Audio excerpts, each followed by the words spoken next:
Vamos lá, pessoal. Vamos lá. A gente vai falar um pouco sobre Kant. Na verdade, a gente vai falar sobre direitos e deveres hoje, nessa aula de filosofia.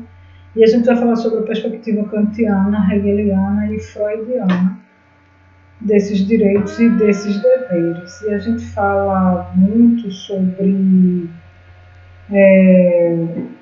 direitos e deveres, e a gente mistura um pouco dessa ideia de, principalmente de deveres, mas também de direitos com a questão da moralidade. E hoje a gente vai falar na visão kantiana, esse primeiro rapaz aí do lado esquerdo de vocês.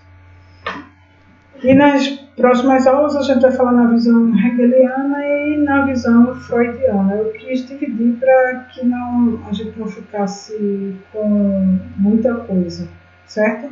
Mas não é difícil. Vê só. A primeira coisa aqui, eu queria trazer essa provocação, né?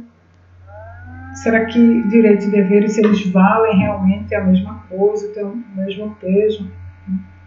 O que são direitos, né? O que são deveres, essa construção que foi feita ao longo dos séculos, dos milênios da história da humanidade. E a gente confunde muito, às vezes ele é muito controverso, né? Um direito, um dever que a gente tem, parece que eles são antagônicos, eles são contrários, e na realidade não é bem assim, pelo menos para Kant, que é o primeiro filósofo que a gente vai ver, e não é exatamente assim tão distante, né? tão separados uma ideia da outra, porque é justamente isso aí, é uma ideia, e eu quero trazer aqui para vocês essa primeira provocação, que é uma frase que a gente ouve falar muito, né? O seu direito começa quando o meu termina. Será que é assim? Será que o direito da outra pessoa só vai começar quando o meu direito terminar? Será que pode andar, né, juntas sem concorrer o meu direito e o seu direito? Será que isso é possível? Bom, de acordo com Kant, a gente vai ver hoje, né? Primeiro aí, Kant, ele nasceu aí no comecinho da década de 20 do século XVIII, em Königsberg, nunca saiu dessa cidade, da sua cidade, e vai morrer aí no comecinho do século XIX, em 1804, onde era a Prússia Oriental, certo? Não tem nada de, se você colocar Prússia Oriental, você vai ver que fica ali na metade da Rússia, né?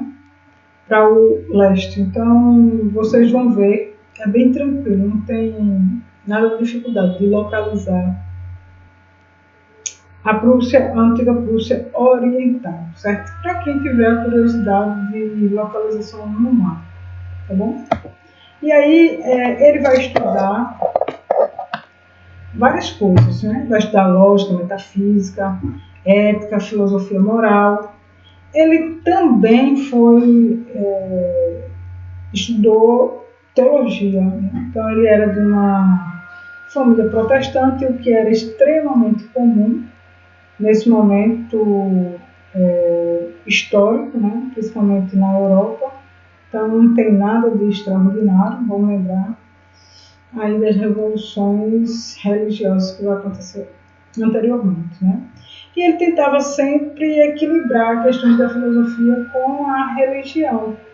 Então, em seus escritos, ele também é de inspiração iluminista e republicana.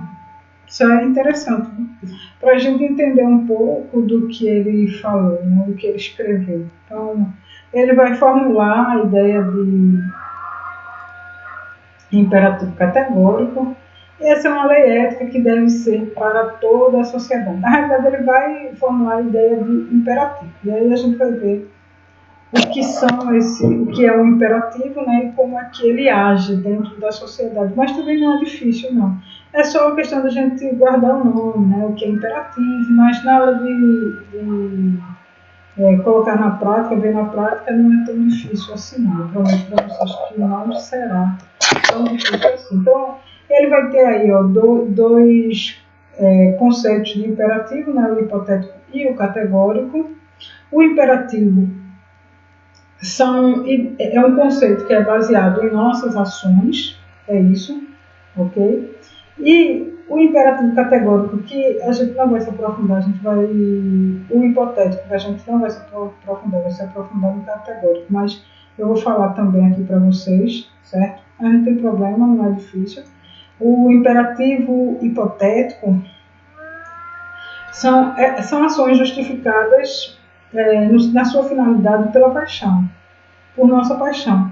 E necessariamente não tem nada a ver com racionalidade e nem com ética. Vou dar um exemplo para você, certo? Bem prático. Que é o seguinte, você está indo a prestar um trabalho, você está indo de manhã para a escola para prestar um trabalho, certo? E aí você vê o crush ou a crush. E o crush ou a crush vai lá e diz assim, eita, vamos basear, vamos lá para o sítio da Trindade. E você diz assim, rapaz, tem um trabalho para prestar de Luciana. Mas não tem problema não, eu estou querendo, né? Eu estou apaixonada ali. Eu vou atrás do crush ou da crush. E aí você vai embora. Olha, perceba que você agiu pela paixão, porque se você tivesse agido pela razão, com algum princípio ético, né, para Kant, você iria declinar do convite para gasear algo e deixar todo o seu grupo na mão. Você iria apresentar o trabalho e dizer, olha, a gente podia marcar outro dia para a gente fazer, para a gente ficar junto e tal, não sei o quê. E não gasear a aula nem o trabalho. Isso é o imperativo hipotético. E aí a gente vai para o imperativo categórico. Pessoal, o imperativo categórico ele é dividido em duas partes éticas. A priori, a ética a priori e a ética a posteriori. Mas calma que também não tem dificuldade nenhuma, certo? Você tem aí o seguinte. O imperativo categórico são ações movidas pela nossa racionalidade. Significa dizer que eu vou pegar qualquer ideia, o que acontecer dentro da sociedade ou comigo, e eu vou examinar aquilo de acordo com a racionalidade. Então, vamos primeiro para a ética a priori. A priori, né? A princípio, a ética a princípio. A ética a priori é um julgamento moral, que não necessariamente é baseado em um aprofundamento da experiência. Veja só, é interessante para a gente entender julgamento moral, a gente precisa entender um pouco sobre o que é moral, que é um conjunto de regras, costumes ou dogmas colocados por uma sociedade. Então, a minha ética a priori, ela vai julgar secamente, certo? Então, eu tenho dois alunos, vou continuar com a ideia do trabalho, ok? Eu tenho dois alunos, e esses dois alunos eles vão dizer o seguinte: um gaseou e faltou a apresentação do trabalho, e o outro ficou doente, passou mal, por qualquer motivo que seja. E eu disse o seguinte: olha, no dia que não apresentar é zero. Mas chega o aluno que passou mal, tem lá o atestado, né? Ou até mesmo nem tem um atestado. A minha ética a priori, ela vai dizer o seguinte: não, é zero para todo mundo. É zero e sem discussão. Porque a ética a priori, ela é baseada na moral, e a moral ela é engessada. Ela não tem essa mobilidade de examinar as coisas. O que vale para um, vale para todos, né? Mas a nossa ética posteriori, que é a segunda parte da ética do imperativo categórico kantiano, ela vai analisar, através da razão, utilizando preceitos éticos, baseado, claro, na ação individual, no respeito e na universalidade do conceito. Então, eu vou estender esse conceito para todo mundo? Vou, mas eu vou avaliar individualmente, eu vou julgar racionalmente.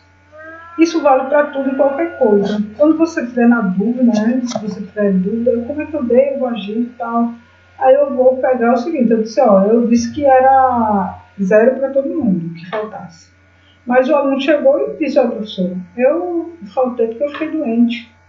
Ou eu fiquei doente, eu passei mal alguns minutos antes porque eu estava muito nervoso, eu estava muito nervosa. Então, a ética posteriori, ela vai analisar, através de preceitos éticos, as situações e vai se ponderar, né?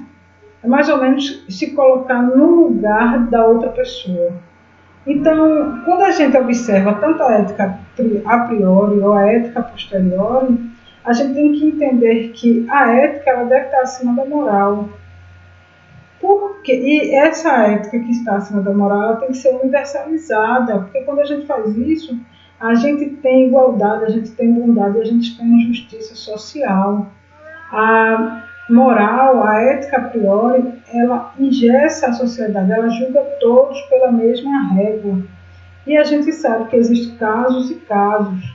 E não estou falando aqui de aceitar qualquer coisa como resposta para eu poder ponderar. Eu não estou falando disso para eu poder racionalizar, para eu poder julgar.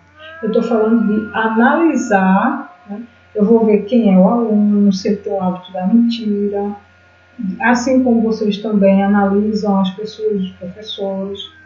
E é basicamente isso. Na próxima videoaula, eu vou falar sobre Hegel e vou falar sobre a ideia de direitos e deveres também para Freud. Eu espero que eu tenha ajudado vocês, minha gente, mas se não, não tem problema.